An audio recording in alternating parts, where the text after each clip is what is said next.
Hi, welcome to the Craft Channel. My name's Corinne Brad and today I want to show you how to make a leg for your soft toy with a contrast paw pad on the bottom of it, so that when he stands up he's actually got some feet to stand on and it's not just a two-part leg with a strange theme at the bottom of it.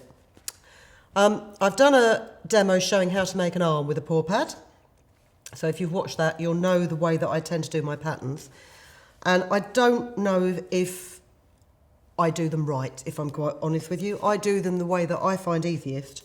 So if you've ever downloaded any of our templates, you'll see that I've told you to add a 5mm seam allowance. And that's because I think you should print out your patterns, trace or stick them onto thin card, and then use that template to draw around your shape.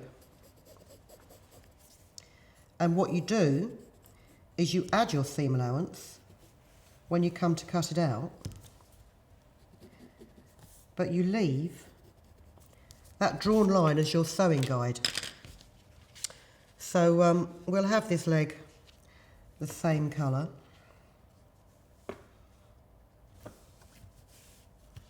And also, rather than cut out two leg shapes and then try and pair up the outline of them, if you just draw your template on one half of your fabric, you can then sew along that guideline while the fabric is still intact. Would help if the bottom of the fabric lined up. And then it's so much easier than filling them out, trying to line up curves and corners, because you can just sew along that drawn line and you know that the other side is going to be sewn in exactly the same way. We'll do the same with the paw pad. We'll just do this in a contrast piece of fabric. Draw around it.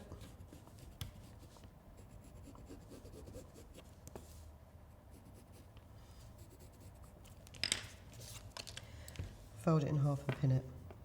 Make sure you fold your fabrics right sides together. Don't make the schoolgirl error that I made in a previous video, which is to sew completely the wrong side of the piece of fabric. And first of all, I'm going to stitch around this paw pad. And I'm going to stitch all the way around this paw pad. I'll tell you why in a minute. I'll also tell you why I've got it as a double thickness.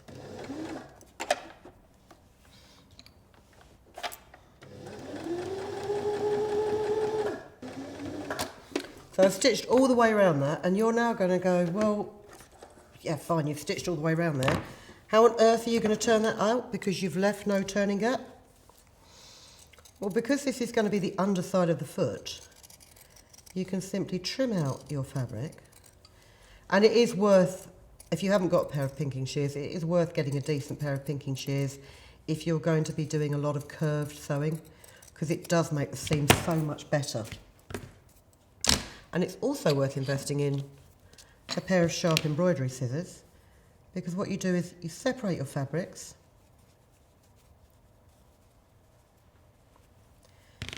and then you snip one layer.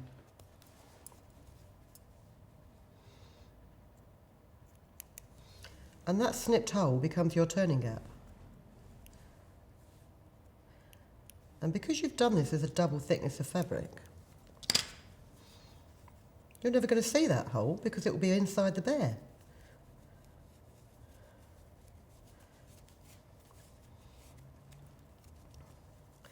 So turn out your foot pad through the very tiny hole that you made that you should perhaps have made a little bit bigger.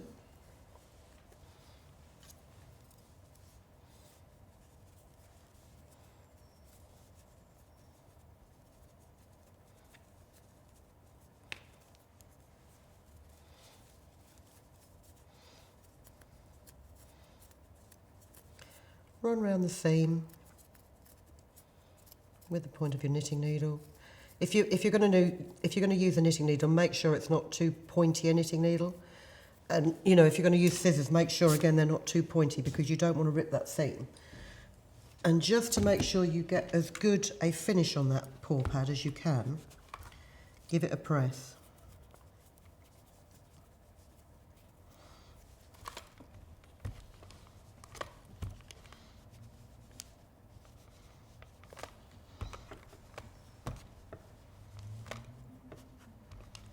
Oh.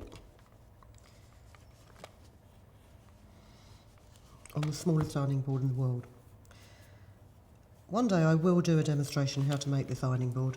It is very simply just a wooden clipboard with a layer of tin foil, a couple of layers of quilt wadding, and then a layer of fabric, and then it's just taped on the back for anybody that ever wanted to know. I keep getting asked about it. Your leg piece will obviously not do in the same way because we don't want a gaping hole in his leg. But because we're sewing that paw pad to the bottom of his leg, there'll be a gaping hole anyway.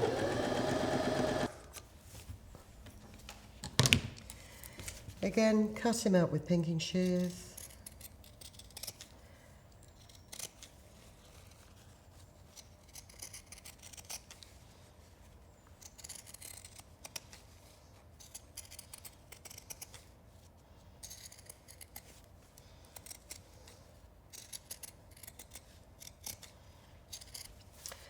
And then before you turn this inside out, if you just grab yourself a glue stick and run a little bit of glue along that bottom line, ooh,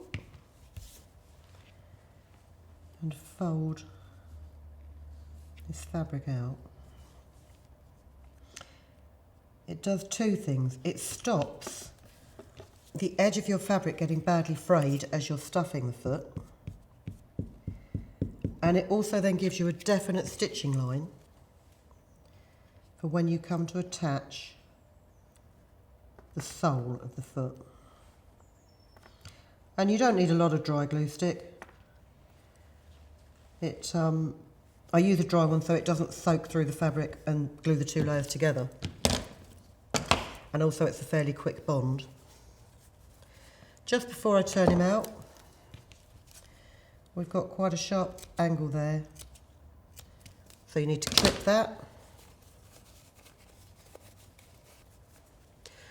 And I'm not going to bother to press the leg, because what I am going to do is I'm going to quickly stuff this. And if you're new to making soft toys and you think, oh, I've got to go and buy, how much fibre filling do I need to buy? Do I need to go and buy another bag of it? If you have any cushions in your house that have been previously filled, cushions or pillows that have lost their bounce, if you bung them through the washing machine to wash the fibre filling, and then just open them up and take that matted wad of filling out, and all right, it's time consuming, but if you're sat there watching Netflix and you're in lockdown and you can't go anywhere anyway, you can simply, if you take let's find a sort of matted-ish bit, so you've got a lump like this, you can just tease it out and it brings it back to life, and it's perfect. If it's clean, it's perfect for stuffing soft toys with. That's just a little aside, because you know me, I always like to save money where I can. So I'm not going to stuff all of this foot, because now I'm going to get to the point where I want to stitch my sole to the bottom of my foot. I'm just going to fold this in half and put a pin in the front centre of the foot. I can see where the back centre is because there's quite an angle on it. So make sure you put the side that has your gaping hole on the inside, and line up the back edge of your foot, the centre back edge of your foot, with the centre back seam of your leg, and run. Make sure the knot's on the inside. Just secure that in place with a small, tight oversew stitch.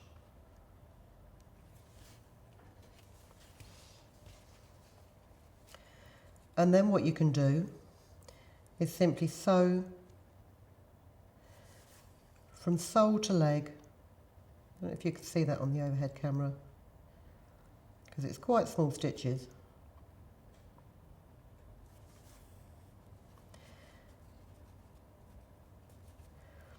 And for best results, actually use a coordinating thread. I'm using white because it's my go-to, and also it's easier for you to see what I'm doing.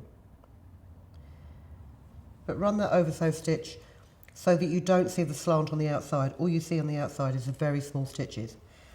I'm just going to really quickly sew this on here. The stitches will be visible because I want to get to the middle of the front of the foot to show you then how I complete it. Just do a couple of stitches on that bit because you want to keep that stitching secure when you take the pin out. Because now you want to fill the rest of the foot with wadding. Because now you've actually got something to hold that wadding in place.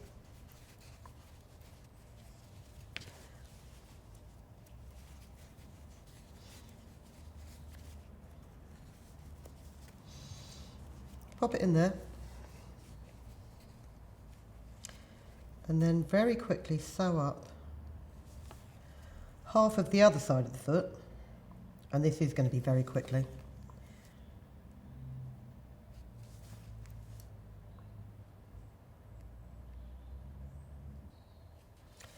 And then when you get to the stage where you've only got about a quarter of the perimeter of the foot to go around, that's when you can just double check your fill, check you haven't got any sort of loose ankles. Pop your wadding down a bit more. Pop a bit more in if necessary.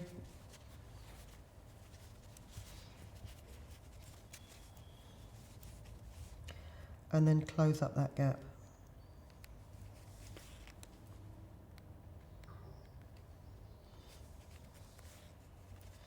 And take your time when you're doing this. As I say, I really am stitching this up quite shoddily.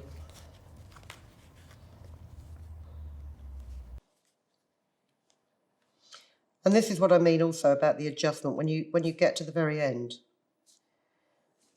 you can see here, there is slightly more sole than there is leg. So what you want to do is go in and then come back a little bit so that it very, almost imperceptibly gathers up the bottom of the foot while you're joining it to the leg. And then hopefully, let's just finish that off a sec. Also, when you finish your seams off, I tend to knot my seams, or knot the end of my stitching, and then run the thread back through the middle of the limb, so it comes out here, before I trim it off. And that way, there's so much less chance of that not coming undone because there's such a long end of it.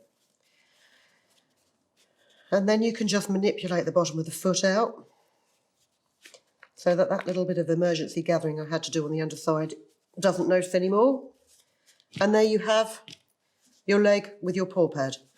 And because you've joined it by hand here, you've got no seam on the back here that you need to stitch up. So that's just another very handy, helpful tip, hopefully. We've got lots more ideas coming up very, very soon. I hope you tune in to see us again. But in the meantime, keep safe, keep watching, and thank you for watching. If you've been inspired to create, please share your makes with us in the comments section below. And if you've enjoyed videos by the Crafts channel, hit the like button. Want to see more of us? Then click subscribe. See you next time.